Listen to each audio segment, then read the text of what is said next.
Hello and welcome to Stitch in Time on Money9. This is the show where we bring to you consumer awareness related subjects. Every time you buy a financial product, there are many mistakes that we end up making. To help you navigate the difficulties and the confusion sometimes in buying a financial product, Stitch in Time will bring you a host of experts on specific subjects to help you making the right decision. Today we put the focus on mistakes that you should avoid when buying a health insurance policy. And joining me is Amit Chhabra, who is the head health insurance at policybazaar.com, which is India's leading digital insurance distributor. Thanks very much, Amit. It's always a pleasure talking to you. My first question to you is, we've seen a lot of COVID-specific policies coming in 2020 when COVID was at its peak. We are better off today, though not completely away from COVID yet. But is it advisable for someone to get carried away and buy a COVID-specific policy rather than a holistic health insurance policy? Sure, Vivek, I think that is a very, very pertinent question that a lot of people have had in the last 6 months, and it still stays, very, very relevant. See, the COVID policies, the likes of the Corona Kavach and the Corona Rakshak, they were brought in with a very, very specific purpose. They were brought in to make sure that every single individual in the country is protected financially from what coronavirus can cause to them. And that is the reason why they were fairly cheap, fairly cost-effective policies. So you could for an individual get a policy for as low as 1,000 rupees or even less in a few cases. As what is advisable for the viewers is, if you can afford a comprehensive health insurance policy which covers for COVID-19 and which covers for everything else that can potentially happen to you, be it cancer, be it a heart problem, be it hypertension, diabetes, or even as simple as an accident, you should definitely go a comprehensive health insurance plan which covers for everything, including COVID-19. And these policies are not very expensive. They would cost you about 1,000 rupees a month or 500 rupees a month. In case you cannot afford that much, and you cannot afford that 1,000 rupees a month, and that is understandable because a lot of people these days are under financial distress as well. So if you're not able to afford that much, what you can do is you can buy these Corona Kavach policy or the Corona Rakshak policy. They will cost you even less. They will cost you only about 100 rupees a month. But they give you protection against what may happen to you from the coronavirus perspective. So what are the various factors that should be kept in mind by an individual consumer before buying a health insurance policy? I think the first single most important factor that one must decide as you are planning to buy your health insurance policy is, what is the sum insured you want to buy? Sum insured is the coverage that you buy when you buy your health insurance policy. So how many lakhs of coverage or crores of coverage do you get with your health insurance policy? Typically, we have seen in the industry that customers take 5 lakhs or 10 lakhs as the sum insured, or historically we saw that people were taking mostly 5 lakhs and 10 lakhs. What is recommended is that you buy at least 10 lakhs per person of coverage when you're buying your health insurance policy. So let's say, I'll take my example. If it's me, my wife and my daughter, I should definitely look to buy at least 30 lakhs of coverage. Now this varies a bit by which city are you in. So if you are in a metro city like Delhi or Gurgaon or Mumbai or Bangalore for that reason, then you must look to keep the sum insured as high as possible because the medical expenses are high, right? So that's one. The second important factor that you must look at when you're buying your health insurance policy is, which insurance company do you want to go with?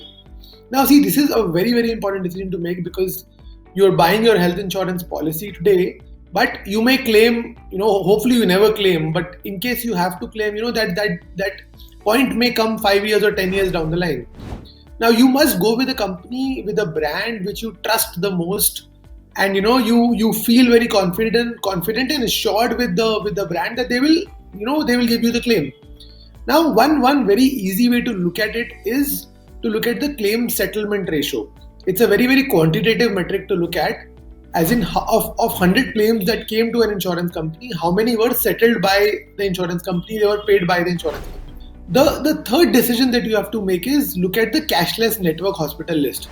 Now, this is very, very important, especially if you move beyond the top cities, because while in cities like Delhi, Bombay, Bangalore, most top hospitals will be in almost every insurance company's list. But as you move to smaller towns like, let's say, a Jamshedpur or a Yamunanagar, their limitations do come in.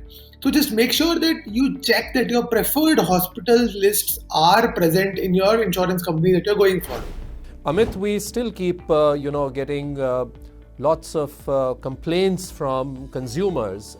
You see it all over social media, for example, where the problem comes that, okay, fine, I bought a policy, but when I need to make a claim, I'm made to run around. Of course, things have changed dramatically from, say, the 90s and even the early 2000s in terms of, the whole claim settlement process. But what are the couple of mistakes a consumer should avoid making? And what is it that you should be, as a consumer, aware of when you go and make a claim, if in the event you've been hospitalized? Sure. I think there are two things. One is, even before hospitalization, when you're buying the policy, it is very, very important to declare everything truthfully to the insurance company. So if you have had any surgery in the past, any treatment, any medication you're taking right now, or if has there ever been any diagnosis with you in the past, like if you have high blood pressure or diabetes, or an accident has happened in the past and there's a surgery or there's a rod in one of your legs or something like that, right? You must declare that to the insurance company completely truthfully.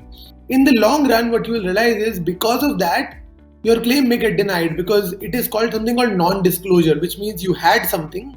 So you had a pre-existing disease, but you didn't disclose it to the insurance company. So there, the insurance company has all the right to deny the claim. The other thing which is important, and now this is more about when you are going for a hospitalization, it is always advisable to go to a hospital which is a part of the cashless network of an insurance company.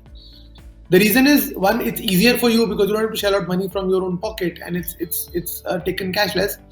The other thing is, typically companies have, the cashless hospitals are typically on the preferred list of the insurance companies, because they are hospitals which are safer in terms of there are no frauds that happen over there. Whereas almost every insurance company does have a blacklist of hospitals as well. These are hospitals where they've seen frauds happening in the past. So when you're going to a hospital, make sure that as much as possible you go to one of the cashless network hospitals.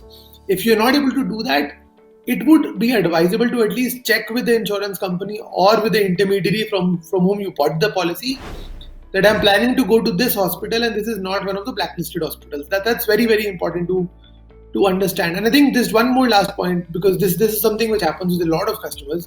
When you go to a hospital, make sure that you know your policy well enough. You know what is covered, what is not covered. For example, let's say your policy has a room rent capping of a single private room, which is the case, which is mostly the case. Now, historically, 5-10 years back, a lot of the policies that were sold had a room rent capping. They had a room rent capping of, say, 5,000 rupees per night. So imagine you have a policy with room rent capping of 5,000. You go to a hospital where the room rent is actually 10,000 and you take that room. Now the insurance company is liable to pay only 5,000 per night. The rest of the 5,000 will actually have to come from your pocket, because your insurance policy had that limitation of 5,000 rupees. Thanks a lot, Amit, for joining us and sharing your views.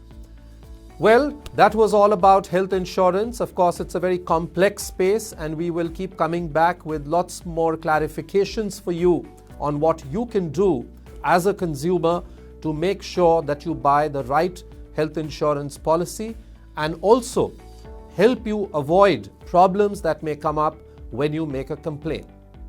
Health insurance is a very critical product in your portfolio.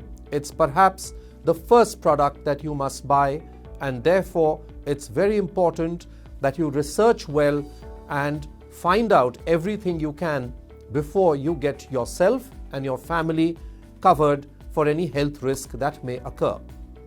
Thanks for watching this episode of Stitch in Time. We'll be back next week with lots more.